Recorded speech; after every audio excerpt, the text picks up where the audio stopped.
Okay नकीब, अब मैं अपने ग्रो के डैशबोर्ड में आ चुका हूँ। तो तुम कोई सा भी स्टॉक ब्रोकर से अपना जो है अकाउंट खुलवा सकते हो। ऐसा नहीं है कि तुम्हें ग्रो में ही खुलवाना है, ज़ीरोधा में खुलवाना है, अब स्टॉक्स में खुलवाना है, किसी में भी खुलवा सकते हो।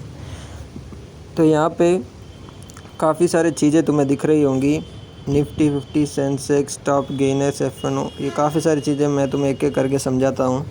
तो जो निफ्टी 50 होते हैं वो NSE का जो इंडेक्स होता है। जो NSE का जो इंडेक्स होता है ना, वो टॉप 50 कंपनीज़ का जो इंडेक्स होता है वो उसे कहते हैं निफ्टी 50। और सेंसेक्स जो है बॉम्बे स्टॉक एक्सचेंज का इंडेक्स है। तो इंडेक्स क्या होता है कि जो टॉप कंपनियां होती है इन स्टॉक एक्सचेंज के हिसाब से, उन टॉप कंपनियों को का प्राइस को जोड़ के उनका कितनी कंपनियां हैं उससे डिवाइड कर लो। तो जैसे कि निफ्टी 50 है, यानी कि NSE में जितनी भी टॉप 50 कंपनियां हैं ना, उनका प्राइस को जोड़ लो और 50 से डिवाइड कर लो, तो आंसर आएगा 17,101।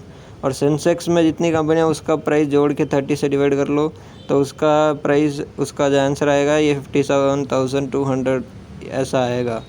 तो ये जो है डेली फ्लक्चुएट करता है, एक ही प्राइस नहीं होता है, काफ़ी फ्लक्चुएशन होता है। तो ये जो फ्लक्चुएशन है कब होता है? जब मार्केट खुलता है 9:15 पे, तब इसका फ्लक्चुएशन स्टार्ट होता है, तब उसका फ्लक्चुएशन ज़्यादा होता है। और जब क्लोजिंग होती है तब इसका फ्लक्चुएशन ज़्यादा होता है। और जो बीच वाला है उसमें जो है ये स्टैंडर्ड रहता है, यानी कि साइडवेज में चलता है। तो जो निफ्टी 50 में जो कंपनियां हैं, अगर तुमको देखना है तो ये खोल के ये तुम देख सकते हो, यही है निफ्टी 50 की कंपनियां। जितनी भी कंपनियां हैं ना, ये सारी निफ्टी 50 की कंपनियां हैं। इनके प्राइस को सब ऐड कर लो और 50 से डिवाइड कर लो, तो आंसर आएगा 17,101। सेंसेक्स का जो कंपनियां है टॉप 30, ये है सारी टॉप 30 कंपनियां। इनका प्राइस को जोड़ लो और डिवाइड कर लो 30 से, तो आंसर आएगा 57,200। यही है BSE और NSE का जो इंडेक्स। तो ये इसका क्या काम है, तो आप सेंसेक्स और निफ्टी को देखकर बता सकते हो कि जो स्टॉक मार्केट है वो आज ऊपर है या नीचे है। तो ये एक तरह से एक एवरेज हो गया, ये एवरेज पता करता है यहाँ पे। और जो टॉप गेनर्स हैं निफ्टी 100, तो निफ्टी 50 का एक इंडेक्स नहीं है, निफ्टी का 3 इंडेक्स है। एक है निफ्टी 50, एक है निफ्टी नेक्स्ट 50 और तीसरा निफ्टी 100। और सेंसेक्स का भी अपना अपना ये होता है। तो इसमें जो है टोटल 5,000 से ज़्यादा कंपनियां हैं अपने इंडिया में लिस्टेड कंपनियां। तो उन आप देख सकते हो कि जो टॉप गेनर्स हैं उसमें बता रहा है कि किसने ज़्यादा आज प्राइस गेन हुआ है। और टॉप लूजर्स भी आता है, जहाँ पे ये बताता है कि कौन से जो स्टॉक है जिनका प्राइस नीचे गया है। तो ये ऊपर और नीचे कैसे गया है वो मैं आपको बताता हूँ। जो बायर्स होते हैं ना, जब बायर्स जब कंट्रोल में आते हैं तो वो क्या करते हैं, काफ़ी ज़्यादा बाई करते हैं। इससे क्या होता है कि प्राइस का जो है डिमांड बहुत ज़्यादा बढ़ जाता है।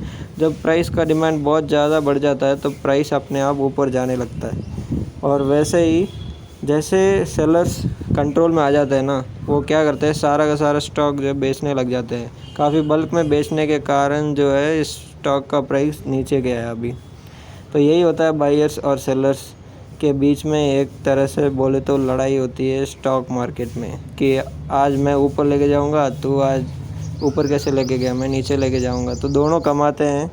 बायर्स जो है तब कमाते हैं जब प्राइस ऊपर जाता है, सेलर्स तब कमाते हैं जब प्राइस नीचे आता है। सेलर्स कैसे कमाते हैं, जब वो शॉर्ट सेल कर देते हैं।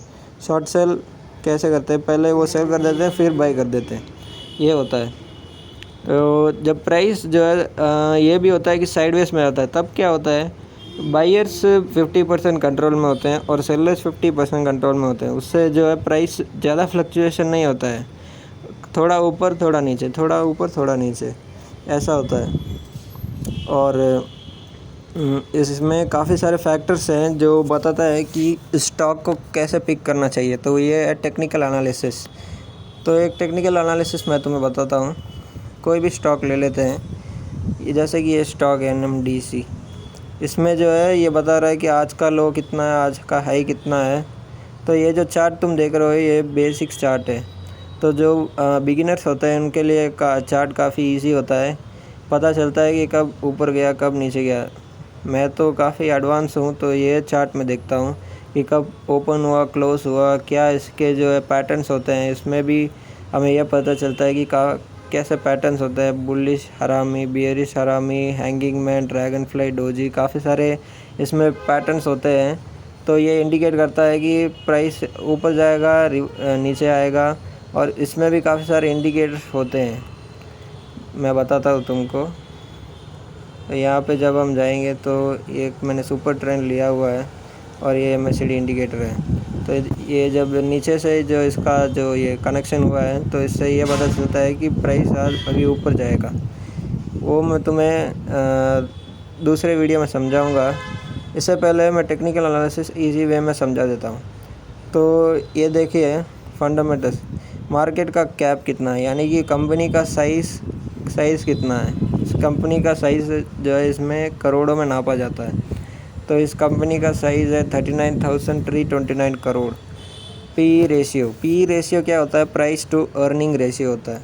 इससे हमें यह पता चलता है कि उसका प्राइस ओवर वैल्यू है या अंडर वैल्यू।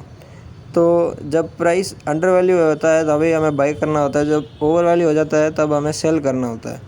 तो इसका प्राइस जो है काफ़ी अंडर वैल्यू होता है। तो ये हमें कैसे पता चलेगा, जो पी रेशियो है उसका स्केल नापा जाता है 10 से लेकर 30 के बीच में। और जब ना 0 से लेकर 20 के बीच में हो तब ये जान लो कि प्राइस अंडर वैल्यू है। जब 20 से ऊपर हो ना, 20 से 30, 34, फिर 40, फिर 60, फिर 100, उसके ऊपर अगर हो तो प्राइस ओवर वैल्यू है, यानी कि ओवर बॉट हो चुका है। अभी प्राइस नीचे गिरेगा उसके बाद, ठीक है। अभी इसका प्राइस 0 से 20 के बीच में है ना, तो इसका मतलब है कि अंडर वैल्यू है, तुम इस स्टॉक को ले सकते हो। PB रेशियो होता है प्राइस टू बुक रेशियो, यानी कि उसका बुक वैल्यू कितना है ये भी जाना जाता है कि उसका जो इंडस्ट्री है किस में काम कर रही है उसके हिसाब से ये PB रेशियो होता है। और ये इंडस्ट्री PE रेशियो, यानी कि ये जो इंडस्ट्री है मेटल्स और माइनिंग में, उसका PE रेशियो क्या है और इसका क्या है। तो ये 6 और 8 के बीच में है, मतलब ये सही जा रहा है। इसका प्राइस जो अंडर वैल्यू है तुम ले सकते हो।